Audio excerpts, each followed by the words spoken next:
Today I'm going to be turning this room into a $10,000 gaming setup. But first, a quick thank you to Netgear for sponsoring today's video. More on that later. To have a good structure, you need a good foundation. And to have a good setup, you need a good desk. So today, we're going to be checking out this new desk from this company called Vernal. It's an L standing shape desk. Setting this desk up took about 15 to 20 minutes and the final result was incredible. This desk is massive. The tabletop is super nice wood. All the finishes are super high end. It has built-in cable management trays, which is incredible, and 2 holes at the top of the desk to route your cables through. The desk goes up and down extremely smoothly for how big it is, and it's not too loud, which is a nice touch. Now that we've added the desk, we needed some monitors. I'm gonna be going with 2 monitors for this setup, just like my main setup. I have 2 NZXT monitors laying around, a 27-inch 1440p and a 32-inch curved monitor, so I'm gonna be using those 2 monitors. And I'm using this monitor mount that is also from NZXT. It's super nice. It's like a hydraulic gas mount thing that goes up and down and holds the monitors really well. This monitor layout has become my favorite lately. It's just super useful and easy to use. Now let's add a PC to the setup. This PC is so overkill for this setup. It has an RTX 4090 and an Intel 13900K, 64 gigs of RAM and 2TB of M.2 SSD. Please don't ask about the price. Next, we got this really cool power strip that has 2 orientation for the power outlets and 3 USB ports. Super sleek design. And to mount it, we're going to be using this double-sided tape and just scissors basically. Put that up and hold it. Look at that beautiful guy under the desk right there. Look at the muscles. Got distracted, I'm sorry. Perfect segue to a sponsor, Orbi. The Orbi Wi-Fi 6 mesh system is literally the best Wi-Fi I've ever had in my house. I'm adding a unit to this gaming setup that we're building today so it can get maximum speed. I also have a second unit in my main gaming setup where I basically get my full speed over Wi-Fi, which is crazy. And to show you how reliable the Orbi mesh system is, I went outside and I was still getting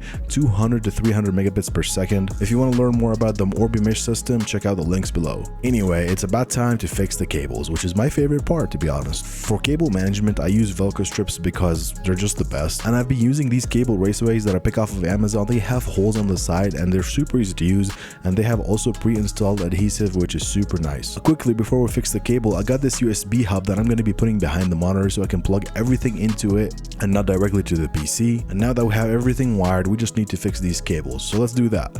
Voila, I think that turned out pretty nice. I love cable management, and if you can do cable management well on a standing desk, it's so satisfying. For the next part, we're going to be adding some audio equipment from Elgato. They sent over the Wave mic arm low profile edition. This boom arm is one of my favorite because it's just low profile. And for a mic, they sent the Wave DX. It's a dynamic microphone perfect for eliminating noises, paired with the Wave XLR, which is basically just an audio interface that can connect to the microphone via XLR. I put the mic on the boom arm, and now in this position I can move it to wherever direction I want. Sometimes I'll film from this direction, so this is perfect for that. Now it was time to start adding some RGB. This is a brand new RGB strip from Govee that is basically diffused really well, where you can put it in front of the desk and it doesn't look tacky. You know how some RGB strips look like? Anyway, this is how it looks. It's super bright, diffused really well. I really like it. Next, I had some RGB triangles from Nanoleaf and also an RGB bar from Govee from the previous setup that you guys watched me build on this setup. I decided to put them on the wall, and I ended up with this design, which looked good in my opinion. Next, we actually have another product from Netgear. This is the Netgear Meural. It's basically a massive digital frame that can be mounted vertically or horizontally. I put it up and I actually sent my wallpaper to it too. It looks really good. If you guys want this wallpaper, I'll link it down below in the description. Now it was time to start adding some awesome peripherals to the setup. For a mousepad, we're going to be using a glass mousepad, again from SkyPadGG. I love these mousepads and I think they're worth the price in my opinion. Now for the mouse, to match the white design, I went with the white Logitech G Pro Superlight. Not to mention, it works really well on this mousepad. Next, for a keyboard, we're actually going to be using a keyboard from Razer. This is a full keyboard that's called the DeathStalker Pro, and I went with this keyboard mainly because of the design and the look. It's super low profile. I'm going to be using this setup for coding most of the day, and for coding, I like to have a full-size keyboard personally. Not to mention, this keyboard looks incredible in this setup. At this point, the setup is almost perfect, but I think we can do a few things to make it a little bit better. First, it needs to be lit up better, and that's where the screen bar halo comes in from BenQ. This is basically a light bar that hangs off of your monitor and lights up in front of your desk really well. It allows you to change the temperature of the color and the different brightness, and I like it personally because I feel like every time I use this light, my eyes don't hurt afterwards. And it highlights the setup much more because it's bright everywhere. And honestly, I've actually actually notice myself gaming better with this light on. Next, I wanted something to charge all of my Apple products, and this is why I got the ESR 3-in-1 wireless charger. It is MagSafe compatible, but mainly I got it because it's not too bulky and looks nice. Also charged my Apple Watch and my AirPods at the same time. And I personally like to have my phone at the charger at all times, just in case a notification comes in, I can see it right away. Next, we have the final piece to bring this setup all together, and it is a Secret Lab chair. You know, I used to think that Secret Lab was overhyped and it only looked cool and it wasn't actually a comfortable chair. But I was blessed enough to work with them and they sent me 2 chairs. They did not pay me to say any of my opinions and they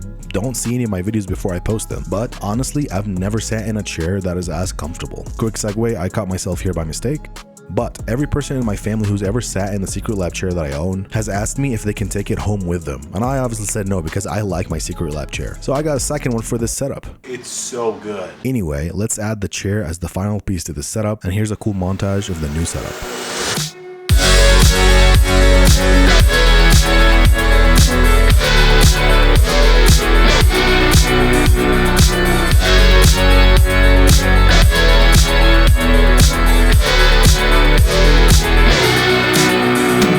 Honestly, I'm extremely happy with the way this setup turned out. This is going to be my main setup for a while as it has the better PC in it, but my goal is to be able to do more setup videos for you guys. Once again, thank you to Netgear for sponsoring today's video, but most importantly, thank you guys for watching my content. Without you guys' support on any of my platforms, I wouldn't be able to do this, so thank you for doing that to me. It means a lot and I'm truly blessed because of it. Anyway, make sure you tell somebody you love them, and I'll see you guys in the next video.